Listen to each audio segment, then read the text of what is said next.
नमस्कार, मैं हूं आंचल सिंह और आपका स्वागत हमारे चैनल में।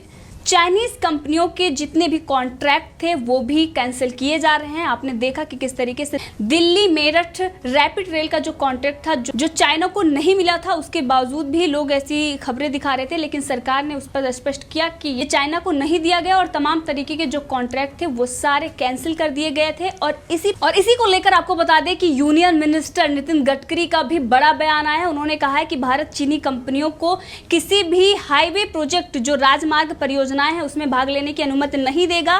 साथ में संयुक्त उद्यम के माध्यम से भी जो शामिल है उसको भी इजाजत नहीं है। तो ये बड़ा बयान नितिन गडकरी की तरफ से आया है, क्योंकि चाइना जिस तरीके से इस वक्त उसके सैनिक गलवान घाटी में भारतीय सैनिक के सामने खड़े हुए हैं और जिस तरीके से वो पीछे से वार भारत पर करता आ रहा है, उसको लेकर अब चाइना को आर्थिक रूप से कमजोर करने की पूरी तैयारी कर ली गई है और एक एक झटके चाइना को लग रहे हैं। एक एक झटका भारत सरकार भी दे रही है और पूरी दुनिया में भी चाइना जो है वो उसका बहिष्कार हो रहा है और पूरी तरीके से चाइना अलग थलग पड़ा हुआ है। चीन को दुनिया में लगातार बड़े बड़े झटके लग रहे हैं। पहले भारत ने उसके 59 ऐप को बैन कर दिया और इसी के साथ आपको बता दें कि अमेरिका ने भी बड़ा फैसला लिया है। चाइना की दो बड़ी कंपनियां जो चाइना की अर्थव्यवस्था की रीढ़ की हड्डी हैं, उसको अमेरिका ने अपनी सुरक्षा के लिए खतरा बताते हुए दोनों कंपनियों का कारोबार करने से अमेरिका में बैन लगा दिया गया है। ये कंपनियां हैं हुआवे टेक्नोलॉजी और ZTE कॉर्प। इन दोनों कंपनियों पर अमेरिका में बैन लगा दिया गया है और सुरक्षा के लिए खतरा बताया गया है। तो जिस तरीके से चाइना का पूरी दुनिया में विरोध हो रहा है, जिस तरीके से उसकी विस्तारवादी नीति है, यहाँ तक कि जासूसी करने के भी कई सारे इल्जाम उस पर लग चुके हैं। अमेरिका बार बार कहता आ रहा है कि चाइनीज जो कंपनियां हैं, जो चाइनीज ऐप हैं, वो लगातार डाटा चोरी कर रहे हैं। यहाँ तक कि भारत में जो 59 ऐप पर बैन लगाया गया है, इसीलिए देश की सुरक्षा के खतरे को देखते हुए बैन लगाया गया है। अमेरिका के फेडरल कम्युनिकेशन कमीशन ने इन दोनों कंपनियों को खतरनाक बताया और अमेरिका सरकार ने इन कंपनियों से पहले करार भी किया हुआ था जिसमें $8.3 बिलियन का सामान खरीदना था, लेकिन अब इन सब पर रोक लगा दी गई है। तो जिस तरीके से चाइना को पूरी दुनिया में चाइनीज प्रोडक्ट का बहिष्कार किया जा रहा है, जब भारत ने 59 चाइनीज ऐप पर बैन लगाया तो दुनिया भर ने इसका समर्थन किया। लगातार हम देख रहे हैं कि किस तरीके से जो देश हैं वहां के लोग भारत का आभार व्यक्त कर रहे थे। इंडियन आर्मी के साथ साथ इंडियन गवर्नमेंट को भी बधाई दे रहे थे और इस बड़े फैसले का स्वागत कर रहे थे।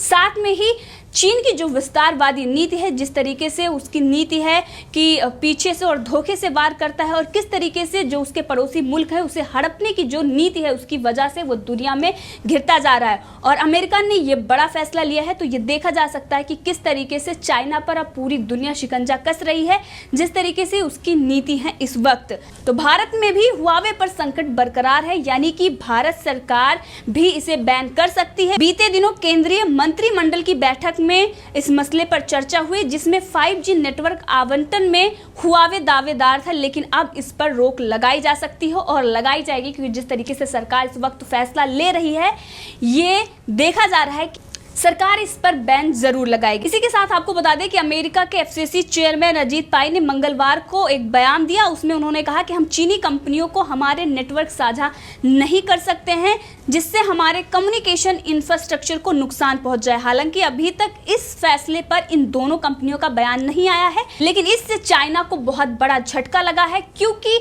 चाइना की ये अर्थव्यवस्था की रीढ़ की हड्डी है। ये सबको पता है कि किस तरीके से कितनी बड़ी कंपनियां हैं ये दोनों। अब इस पर अमेरिका ने बैन लगाया है तो जाहिर सी बात है इस पर चाइना की बौखलाहट सामने आएगी। जब भारत ने 59 चाइनीज ऐप पर बैन लगाया था, उसके बाद किस तरीके से चाइना में ये चिंता का विषय बना हुआ था। लगातार चाइना की बौखलाहट सामने आ रही थी, चाहे वो ग्लोबल टाइम्स हो या उनके विदेश मंत्रालय के प्रवक्ता हो या दूतावास के प्रवक्ता हो, वो लगातार ये कह रहे थे कि ये चिंता का विषय है। उनकी जनता में भी इस विषय को लेकर काफी चिंता थी। तो अब अमेरिका के इस फैसले के बाद भी ये जाहिर सी बात है कि अब चाइना को यहाँ पर बहुत बड़ा झटका लगा है और चाइना के लिए ये बहुत बुरी खबर है। तो चाइना को पूरी दुनिया में इस तरीके से बाइकआउट किया जा रहा है कुछ दिन ही बाद, क्योंकि जिस तरीके से वहां से कंपनी अपना कारोबार समेट समेट रही हैं और दूसरे देशों में जा रही हैं। यहाँ तक कि भारत में बहुत सारी कंपनियां आने को तैयार हैं और काफ़ी कंपनियां आ भी गई हैं। तो ये देखा जा रहा है कि चाइना को आर्थिक रूप से तोड़ने की पूरी प्लानिंग हो गई है और अब चाइना को एक एक करके बड़े बड़े झटके लग रहे हैं। इससे पहले अमेरिका के राष्ट्रपति डोनाल्ड ट्रंप ने भी पिछले साल मई में एक आदेश पारित किया था, जिसके अनुसार जो भी कंपनी देश की सुरक्षा के लिए खतरा है उसके साथ किसी तरह के टेलीकम्युनिकेशन का कारोबार नहीं किया जाएगा। अमेरिकी प्रशासन का पहले से ही हुआवे के साथ विवाद चल रहा था और इसे ब्लैक लिस्ट में डाला गया हुआ था, क्योंकि ये जिस तरीके से जासूसी और डाटा चोरी और तमाम तरीके की जो चीजें सामने आ रही थी कि चाइना पूरी दुनिया में कर रहा है, उसके चलते चाइनीज कंपनियों पर बैन की मांग काफी दिनों से चल रही थी और अब दुनिया में एक एक करके चाइनीज कंपनियों को बैन किया जा रहा है। अमेरिका की ओर से अन्य देशों से भी यही कहा जा रहा है कि वो हुआवे के साथ काम ना करें, क्योंकि ये सुरक्षा के लिए खतरा है। इससे पहले भारत ने भी सोमवार को 59 चाइनीज कंपनियों पर बैन लगाया था, इसको सुरक्षा के लिए खतरा बताया और अब हुआवे पर भी बैन लगाने की तैयारी चल रही है। जिस तरीके से उस पर बैठकें हो रही है तो ये जाहिर सी बात है कि अब भारत उस पर बैन लगाएगा। इसी बीच आपको बड़ी खबर बता दें कि यूरोपीय संघ और यूएई ने पाकिस्तान की एयरलाइंस पर बैन लगा दिया है। आपको बता दें कि यूरोपीय संघ की एयर सेफ्टी एजेंसी ने 1 जुलाई से पाकिस्तान इंटरनेशनल एयरलाइंस को 6 महीने के लिए यूरोप में बैन कर दिया है। इस फैसले के बाद 1 जुलाई से अगले 6 महीने तक यानी दिसंबर 2020 तक पीआईए की उड़ानें यूरोप नहीं जा सकेंगी, यानी कि पाकिस्तान इंटरनेशनल एयरलाइंस यूरोप नहीं जा सकेंगी। जिस तरीके से कराची में प्लेन क्रैश हुआ और उसके बाद पाकिस्तान में एक घोटाला सामने आया कि 40% जो पायलट हैं उनके लाइसेंस फर्जी हैं, यानी बहुत बड़ा फर्जीवाड़ा सामने आया और इसी को लेकर यूरोप ने अपनी सुरक्षा को देखते हुए पाकिस्तान की एयरलाइंस पर बैन लगा दिया है। इस वक्त पाकिस्तानी सरकार कोरोना पर लगाम नहीं लगा पा रही और पूरी तरीके से विफल है। इसे देखते हुए यूएई ने भी ये बड़ा फैसला लिया और पाकिस्तान की एयरलाइंस को बैन कर दिया। तो ये चाइना के साथ साथ ये पाकिस्तान के लिए भी खतरे की घंटी है, यानी पूरी दुनिया में अब चाइना की कंपनियों को बैन किया जा रहा है लगातार।